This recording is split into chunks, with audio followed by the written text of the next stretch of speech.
All right, these are the answers to page 308, 359. I got interrupted halfway through the first time, so there's some answers here that we'll just kind of walk through. So the first one gave us this triangle. We do a Pythagorean theorem to find this missing side is 12, and the sine is opposite over hypotenuse, cosine is adjacent over hypotenuse, tangent is opposite over adjacent, and then our reciprocal functions are just the flips of those. So that one's a pretty easy start.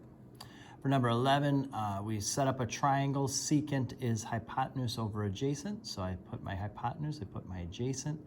Pythagorean theorem gives me square root of 3 for this other side. And then I can do my opposite over hypotenuse, adjacent over hypotenuse.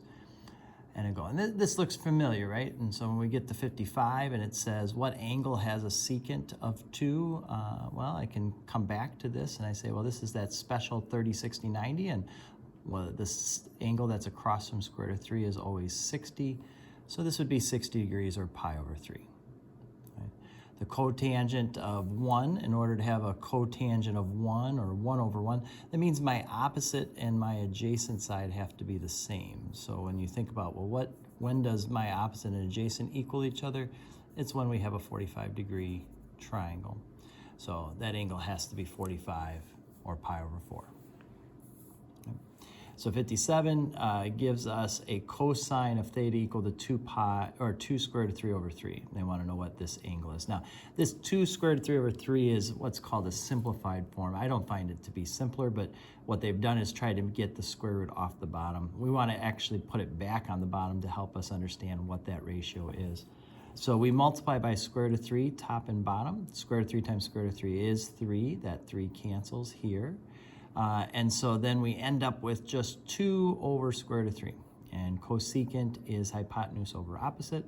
So you set up your hypotenuse, set up your opposite, and then you work it out. And the angle that would make that happen would be 60 degrees or pi over 3. All right. Same thing here for sine, square root of 2 over 2. I went ahead and multiplied top and bottom by square root of 2. Square root of 2 times square root of 2 would just be 2, and that will cancel the 2 that's down here. And so we end up with 1 over square root of 2. Right?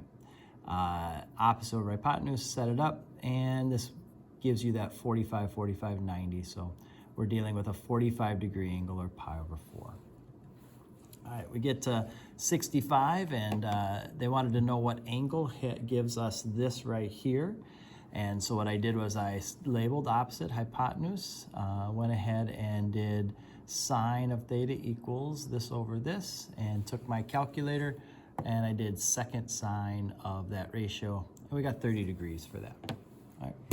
So then we get to 66, and it gives us, we said that we go 100 feet to the side, and this angle here is 54 degrees, and we want to know what the width is. So this is opposite, this is adjacent. So the tangent of 54 is equal to opposite over adjacent. So if we take our calculator and go 100 times the tangent of 54 degrees, we get 137.638. So that's pretty straightforward. Number 67, similar idea. We have this as 23 degrees. This from here to here is 150, but this part is 5. So that was a little sneaky on their part. So that means that this right here is technically 145. All right. And so if we want, let's say we want to find A first, that's the hypotenuse. This is the opposite. So the sine of 23 degrees is equal to opposite over hypotenuse. If we multiply by A and then divide, we'll get A equals 145 divided by the sine of 23.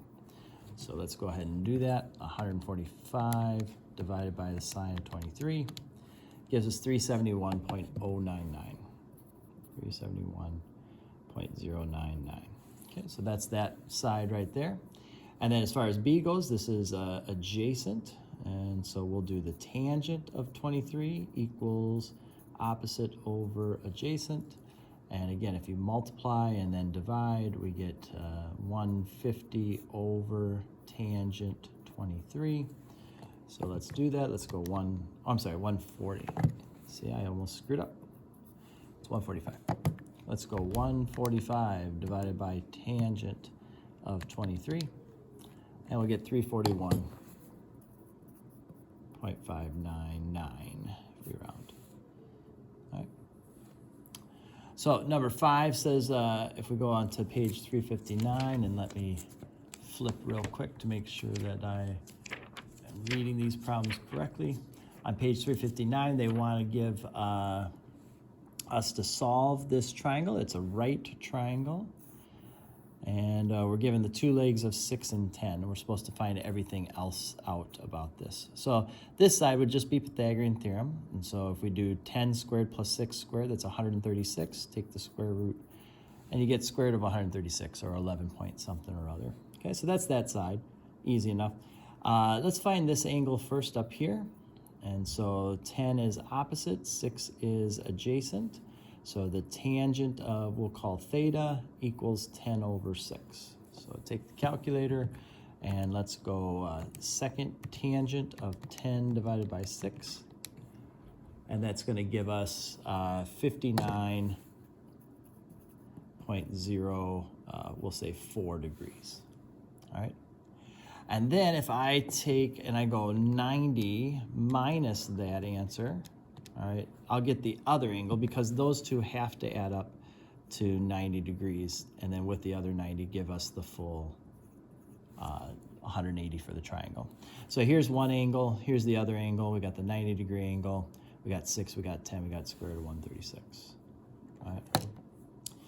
So then over here, on this one, we were given a ladder that's 20 feet, makes an 80-degree angle on here. We want to know how high up the thing it gets. So this is opposite, this is hypotenuse. So the sine of 80 is equal to something over 20. We're going to multiply by 20. So go 20 times sine 80, and we get 19.696 feet. So it's really almost flat against there. Like this picture makes it look like it's out a ways, but it's really not. An 80-degree angle is almost right on top next to it there.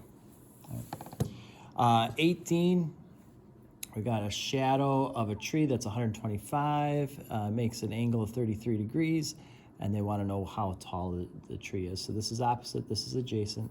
So the tangent of 33 is equal to something over 125. We're going to multiply by 125. So if we do that, 125 times the tangent of 33, we get 81.176. 0.176. Here, for number 20, we are 100 feet from the base of a platform. People are bungee jumping. We estimate we got a 51-degree angle of elevation to it. Opposite, adjacent, this is actually going to work out exactly the same as the one before. So we're going to go 100 times the tangent of 51. Yeah, 123.490. Okay. And then for this one, we know these sides, but we wanted to know this angle. So this is still opposite adjacent. So the tangent of theta is 75 over 50. So we're going to take our calculator and go second tangent of 75 divided by 50. What angle has that as its tangent? And that would be 56.31 degrees. Okay. And then for the last one, we have this 350-foot lighthouse, spots 2 boats, and we want to know how far away they are. So the way to do this is to figure out how far each one is from the lighthouse and then just subtract. So we'll call this A, and we'll call the big one B. All right, we'll start with A. According to that angle, this is opposite, this is adjacent. So the tangent of 6.5 equals 350 divided by A. We would multiply by A and then divide by tangent of 6.5. So if we go 350 divided by tangent 6.5, we're going to get 3,071.911, we'll call feet. Okay, so that's how far the first boat is. Then we're going to do the same thing for the other one, just using 4 degrees now. All right, so if I go 350 divided by tangent of 4, I get 5,005.233. And now we're going to subtract. So I'm going to take that number minus this number, and they are 1,933.323 feet away from each other, all right, based on the lighthouse's measurements.